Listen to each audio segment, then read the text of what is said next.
Good day, fellow modelers. This short video will show you the steps I took to install a pan-only head-tracking digital FPV system in my yet unflown brand new Eflite Gee Bee R2 1.0 meter span model. The unit is a walk-snail Avatar Nano V3, which I have been told by CADX that it is to be unfortunately discontinued. The unit is installed on my own design universal mount, which makes it easy to move from model to model. I have added a commercially available heatsink to the VTX to aid in cooling. The first step was to remove the canopy, easily accomplished by driving a plastic spatula under the edge and dragging it along the mating seam.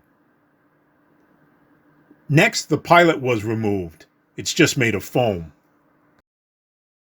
The foam at the very aft end of the model, behind the pilot's headrest, needs to be removed to make room for the VTX and antenna. I then printed a base plate for the universal FPV unit that raises the camera an additional 15 millimeters off the deck provided in the model. The head tracking unit I chose was a relatively new FMS Sync Pilot unit. A small 3-channel receiver goes in the model, and up to 3 servos for pan, tilt, and roll can be controlled by a transmitter mounted on your favorite goggles. The orange box in the upper right-hand corner of this photo is the head tracker receiver.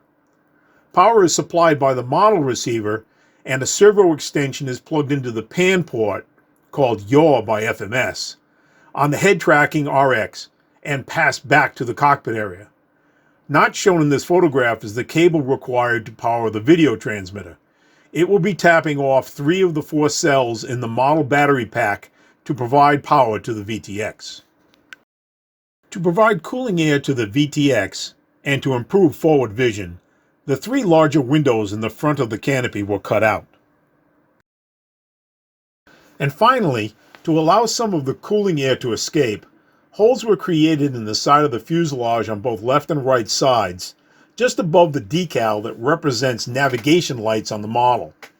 These holes, only some 6 millimeters in diameter, should be adequate for cool or cold weather flying, but may need to be enlarged during the warmer months.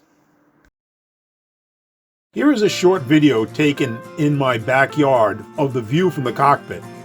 Hopefully in the coming days, the weather will improve enough for me to get out and fly the model FPV. Until that happens, thanks for watching.